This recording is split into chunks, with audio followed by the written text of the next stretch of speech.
అందరికీ నమస్కారం. ముఖ్యంగా గ్రామ పంచాయతీ ఎలా నడుస్తుంది, పంచాయతీకి సర్పంచ్ ఎలా రిప్రజెంట్ చేస్తాడు, సర్పంచ్ యొక్క విధులు ఏమిటి, బాధ్యతలు ఏమిటి అనే విషయాలు మీకు తెలియపరుచుకున్నాను. ముఖ్యంగా గ్రామ పంచాయతీ మొత్తం సర్పంచ్ యొక్క ఆధీనంలో ఉంటుంది. ముఖ్యంగా సర్పంచ్ అన్ని వార్డుల యొక్క మెంబర్ల యొక్క సమన్వయంతో, గ్రామ పంచాయతీ కార్యదర్శి సమన్వయంతో ముఖ్యంగా కార్యక్రమాలు రూపొందించుకోవాలి. ప్రతి నెల గ్రామ పంచాయతీ వార్డు మెంబర్లతోనూ పంచాయతీ కార్యదర్శితోనూ ఒక ముఖాముఖి ఏర్పాటు చేసుకొని, ఒక ఎజెండా తయారు చేసుకొని, ప్రతి వార్డులో ఉండే సమస్యలను అడ్రస్సింగ్ చేసుకొని, నోటిఫై చేసుకొని, వాటిని డిస్కస్ చేసి అమలు చేసినామా లేదా సమీక్షించుకోవాలను అది మొదటి కర్తవ్యం.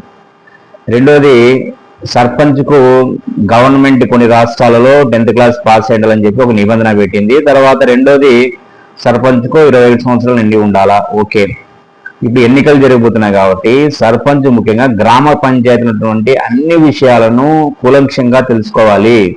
ముఖ్యంగా అన్ని వార్డులో ఉండే సమస్యలు ఏమిటి, ముఖ్యంగా మరుగుదొడ్లు కావచ్చు, లేకపోతే మురి కాలువ కావచ్చు, కట్టడాలు కావచ్చు, నీటి వసతి కావచ్చు, వాటర్ ట్యాంకులు కావచ్చు, స్కూల్ వసతులు కావచ్చు, ఇలా ప్రతి విషయం మీద అవగాహన ఉండాలా.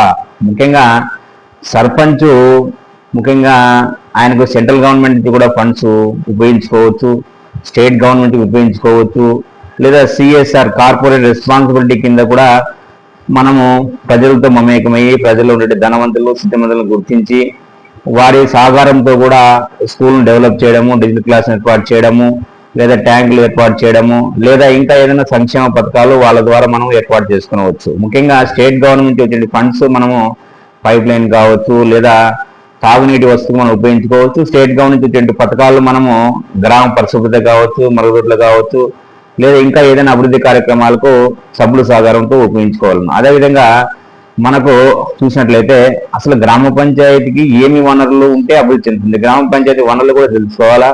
గ్రామ పంచాయతీ వాటర్ ట్యాక్స్ కావచ్చు, హౌస్ ట్యాక్స్ కావచ్చు, లైటింగ్ ట్యాక్స్ కావచ్చు, లేదా గ్రామ పంచాయతీలో ఉన్నటువంటి ఏదైనా భవనాల సముదాయం ఉంటే ఆ భవనాల యొక్క రెంట్లు కావచ్చు, ఇలాంటి వాటిని ఎంత వస్తూ ఉంది, ఎంత ఖర్చు చేస్తున్నాము, ఒక ఆడిట్ అనేది అవగాహన ఉండాలా. ముఖ్యంగా గ్రామ పంచాయతీ సర్పంచ్కు ముఖ్యంగా సేవ చేయాలనేటువంటి భావన ఉండాలా. ప్రతి నిత్యము ప్రజల్లో ఉండాలా, ప్రతి వార్డులో కలిగి తిరగాల.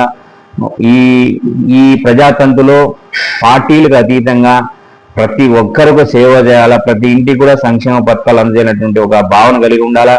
ముఖ్యంగా సెంట్రల్ లెవెల్లో ఉత్తమ గ్రామ పంచాయతీగా తీర్చిదిద్దాలా, ఉత్తమ గ్రామ సర్పంచ్గా నేను వెలుగొందాలనేటువంటి ఒక ఆశావాదం ఉండి పనిచేసే విధంగా ఉండాలా. సర్పంచ్ ముఖ్యంగా అన్ని వర్గాల వారు, కుల మత భేదం లేకుండా పార్టీలకు అతీతంగా ప్రతి ఇంటిలో ప్రతి ఇంటి యొక్క సమస్య ప్రతిరోజు నిత్యం మార్నింగ్ నుంచి ఈవినింగ్ వరకు తిరుగుతూ సమస్యను అడ్రస్ చేస్తూ, అదేవిధంగా గ్రామ పంచాయతీ ఉద్యోగస్తులతో సహకారంతో వాళ్ళని ప్రోత్సహిస్తూ వాళ్ళని ఇంకా ముందుకు తీసుకెళ్లి ఇంకా సేవా వైపు మళ్ళేటట్లు ఏర్పాటు చేయాలా.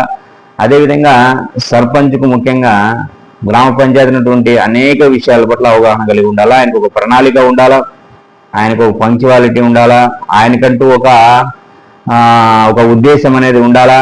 ముఖ్యంగా ప్రభుత్వం యొక్క విధులు, ప్రభుత్వం యొక్క నిధులు, ప్రభుత్వం యొక్క ప్రాజెక్ట్ రూపకల్పన, ఇంకా అభివృద్ధి ఏ విధంగా చేస్తే బాగుంటుందని ఒక పైలట్ ప్రాజెక్టు మీద ఎలా చేయాలనేటువంటి అవగాహన ఉండాలా. ఇన్ని విషయాల మీద అవగాహన ఉంటే తప్ప ఒక గ్రామ పంచాయతీని అభివృద్ధి చేయలేము. ఒకటి గ్రామ పంచాయతీ సర్పంచ్ అంటే ఒకటి రావడం పోవడం అనేది కాదు, కానీ గ్రామ పంచాయతీ సర్పంచ్గా మంచి అభివృద్ధి చేస్తే ప్రజలలో ఎప్పుడు కూడా గుండెల్లో ఉంటారు. ముఖ్యంగా ఎంపీ యొక్క నిధులు ఉపయోగించుకోవచ్చు, ఎమ్మెల్యే నిధులు ఉపయోగించుకోవచ్చు, వారి సహకారం తీసుకోవచ్చు. అదేవిధంగా అధికారుల యొక్క సహకారము, కలెక్టర్ సహకారం కావచ్చు, రెవెన్యూ అధికారులు కావచ్చు, ఇంకా ఇంజనీరింగ్ విభాగం కావచ్చు, మున్సిపల్ విభాగం కావచ్చు, అన్ని రకాల విభాగాలు ఉపయోగించుకొని గ్రామ పంచాయతీని సమృద్ధిగా అభివృద్ధి చేయవచ్చు. అదేవిధంగా సర్పంచ్కు ముఖ్యంగా కీలకమైనది ఏమంటే, మామూలుగా ఎంపీ ఎమ్మెల్యేలను 5 ఏళ్ళ తర్వాత గుర్తుపెట్టుకోలేకపోవచ్చు, కానీ సర్పంచ్గా గ్రామ పరిధిలో అభివృద్ధి చేస్తే జీవితాంతం సర్పంచ్లు గుర్తుంటారు. కాబట్టి రాబోయే రోజుల్లో స్థానిక సంస్థలు ఎన్ని జరుగుతున్నాయి, సర్పంచులు ముఖ్యంగా కూలంక్షంగా గ్రామ పంచాయతీలో ఏమి సమస్యలు ఉన్నాయి, ఏ విధంగా చేయాలి, ఒక ప్రణాళిక ఉండాలి. అదేవిధంగా వారికి విధులు బాధ్యతలు కూడా తెలుసుకుని ఉంటే చాలా బాగుంటుంది.